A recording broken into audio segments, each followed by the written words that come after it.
Ruler of Beasts, Chapter 3. "Oh, no, not at all!"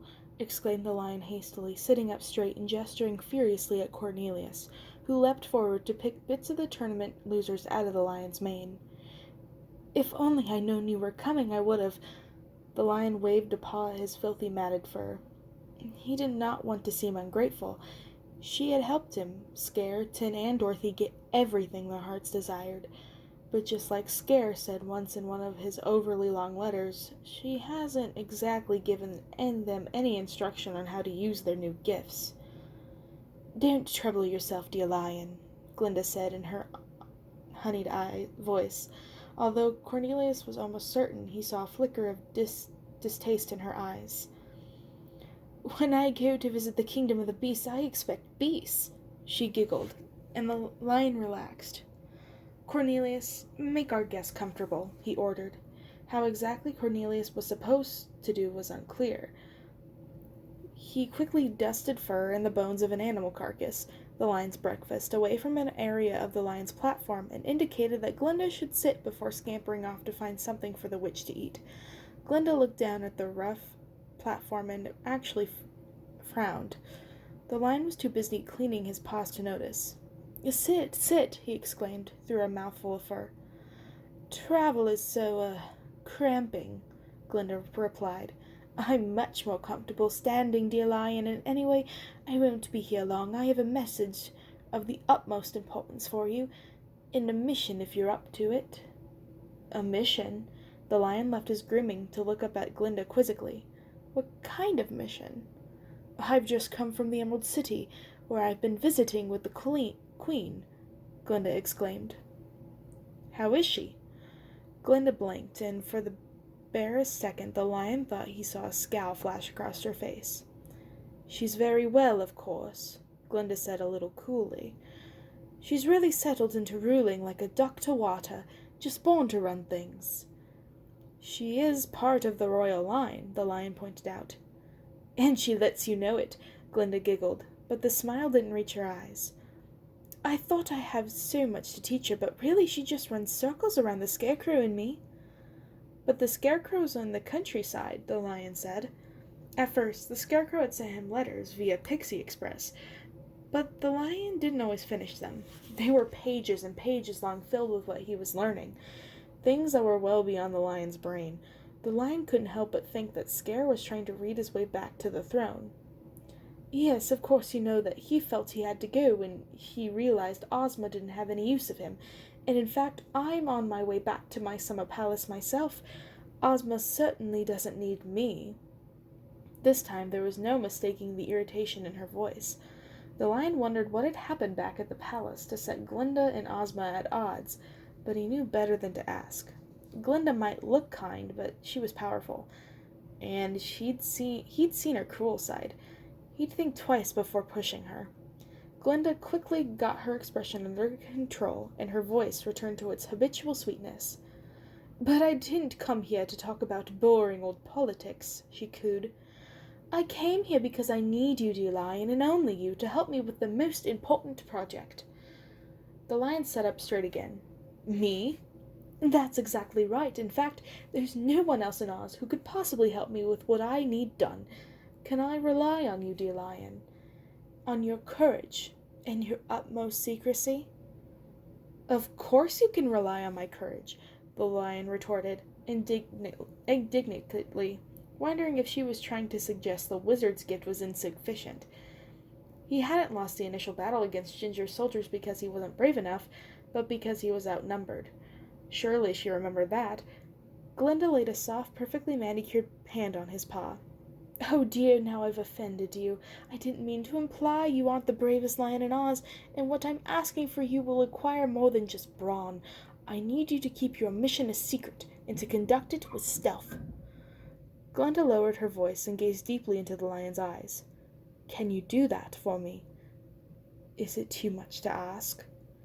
The lion drew himself up to his full height, returning her look. "I am at your service, Lady Glinda, noblest witch in Oz," he said huskily, though he hardly knew what he was doing. He didn't even know what his assignment was to be, or who or who would look after the kingdom of the beast while he was away, but Glinda was so persuasive and so compelling, not to mention so beautiful. Her blue eyes glittered, and she squeezed his paw tightly, covering his forehead with kisses.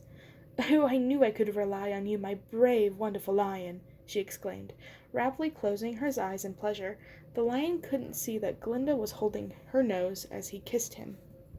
"Then it's settled," Glinda said happily. "You can prepare to leave in the morning. I'm sure you'll have to make some arrangements for the kingdom while you're away. I can't imagine your mission will take too long, but you never know." The lion nodded, looking up at Glinda in adoration. "My mission," he agreed, and then he frowned slightly. "What is my mission, exactly?" Glinda giggled. "Oh, right. It's very simple, really. I want you to protect Ozma. As you know, her army is gone." The royal army had been a single man, and Ginger had taken him out in a heartbeat right in front of him and Scare. "But she has you," the lion said, puzzled. "Glinda was powerful, and she had an army of her own." Glinda frowned the tiniest of frowns before her forehead smoothed out again, and she beamed at the lion. Well, I have things to do elsewhere," she said vaguely. "Very important things, and Ozma can be a little difficult. I think it's best we spend some time apart, and to be honest, there is another reason. Ozma is so bored in the palace. As bored as you are, I thought you might as well do us all a favor and keep her company for a while. She's in desperate need of cheering up. I know she'd love to see you, and you'll make her a perfect companion." The lion felt his heart lift. Perhaps this is what he and his courage were looking for. A mission, a purpose. Perhaps a fight didn't mean anything unless it had one. "I will bring the beasts. I will train them into a proper army," he announced. Glinda's perfect eyebrows raised, and she shook her head. "Perhaps in time, but you need to have Ozma get used to you, trust you before you bring in an army." "But how can I keep her safe? You know how the last royal army of one ended up." "I will know if there is trouble, don't you fret, lion." The lion nodded, swallowing her logic, but it felt an aftertaste. Something not quite right. He suddenly remembered the other part of what Glinda was asking. "Which part am I supposed to keep a secret?" the lion asked, his confusion growing. "Oh, that! I'm planning a most wonderful gift for Ozma, and I thought you could do me a tiny favor while you're staying in her palace. She can't know, or it would spoil the surprise. The wizard left a ruby necklace behind when he departed Oz, and I needed to finish Ozma's gift." The lion was getting more confused with every word out of Glinda's mouth. Maybe he should have asked for brains instead of courage, too. Why couldn't Glinda look for the wizard's necklace herself? Why was she leaving Ozma alone in the palace if Ozma was bored and lonely? But it didn't really matter in the end. Glinda knew what she was doing, and she'd chosen him to help her. He wasn't stupid, but intrigue and palace politics weren't his style. He was happy to assist the kind, beautiful witch with whatever she wanted, even if her request didn't totally make sense. "But how will I get the necklace?" he asked. Glinda stared at him, her smile faltering. "I'm asking you to get it, lion," she said, her voice strained. "Me?" he asked, astonished. "But I don't know where it is." "No one knows where it is," Glinda snapped, and this time her exasperation was clear. "That's why I'm asking you to find it." The lion nodded eagerly, anxious to please her. "Of course. Find ruby necklace," he repeated obediently. "Keep Ozma company. That's all you need from me?" Glinda's irritation vanished, and she clapped in delight. "You're just as clever as dear Scare, no matter what people say," she said merrily. "What people say?" the lion asked, but Glinda didn't seem to hear. "But just to be absolutely sure you know what I'm asking of you, I'll show you the necklace, and perhaps I'll do a little spell just to make sure you don't have any problems keeping your promise." "Of course I won't have a problem," the lion replied, slightly offended. But Glinda ignored him, closing her eyes and drawing a circular shape in the air with one finger. As she sketched, a translucent image of an elaborate ruby necklace materialized in the air. It was so elaborate that it was really more of a breastplate. A heavily worked gold setting housed dozens of rubies, ranging from the size of a lion's claw to the size of his entire paw. The dazzling red stones pulsed with a hypnotic red light of their own. The lion leaned forward. He can almost see an image reflected in each of the glowing red stones. Whirling clouds forming a dense gray funnel over a broad, empty prairie with a single clapboard farmhouse setting all by itself in the middle of nowhere. A girl was standing in the doorway. She was too tiny for the lion to make out her features, but something about her was incredibly familiar. "Where is that? Is that—" the lion asked. Glinda clapped her hands as the image of the necklace vanished with a pop. "Never mind about that," she sing-songed. "What matter is that you recognize the necklace if you see it again. Will you?" "Of course," the lion said, irritated. He realized suddenly that maybe Glinda wanted him to see it. Glinda wanted him to know that Dorothy was the gift she was planning for Ozma, and Lion would do just about anything to bring Dorothy back to Oz. "I'm sorry, dear Lion," she said. "I don't mean to imply, but you're not perfectly capable of the task.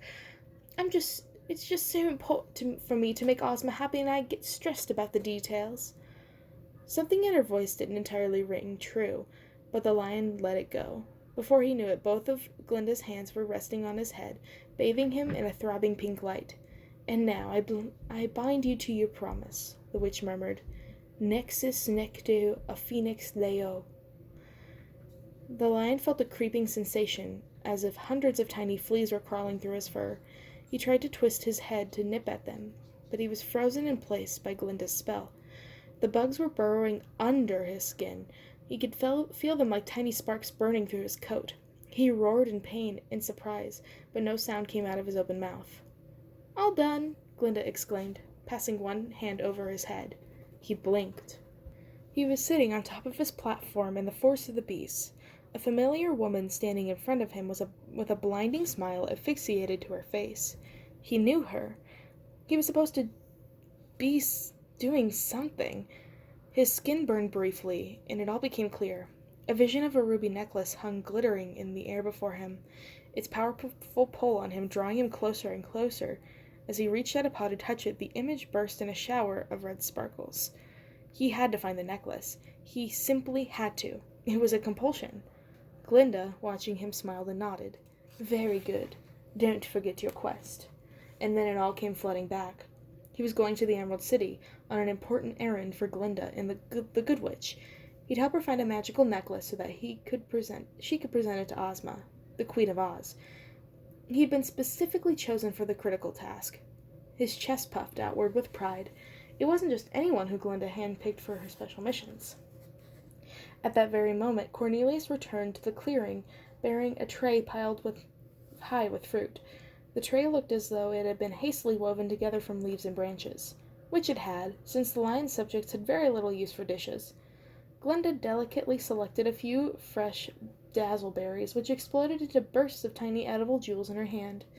The lion, still full from his tournament, waved the tray away. "I'm going to leave the forest for a while, Cornelius," he said importantly. "I trust you'll be able to look over the things while I'm gone?" The rabbit's ears twitched in surprise, but he only said, "Of course, Your Majesty." "Then it's settled." The lion turned to Glinda. "How will I contact you when I found the—" Glinda shot a warning look at Cornelius.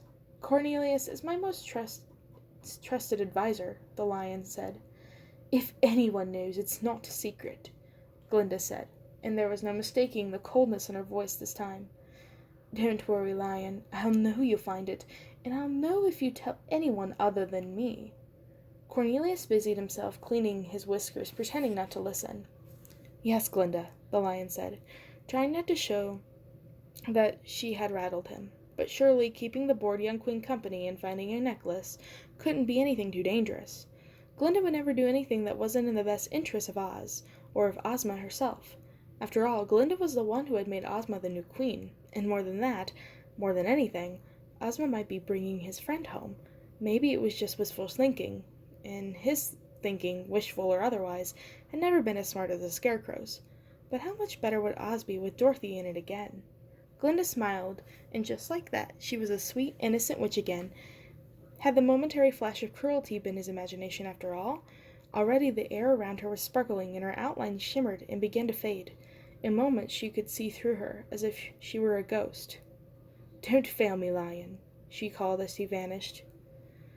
Was that encouragement, sir, or a threat? The lion asked. Quietly, the lion didn't bother to answer. What had he just gotten himself into?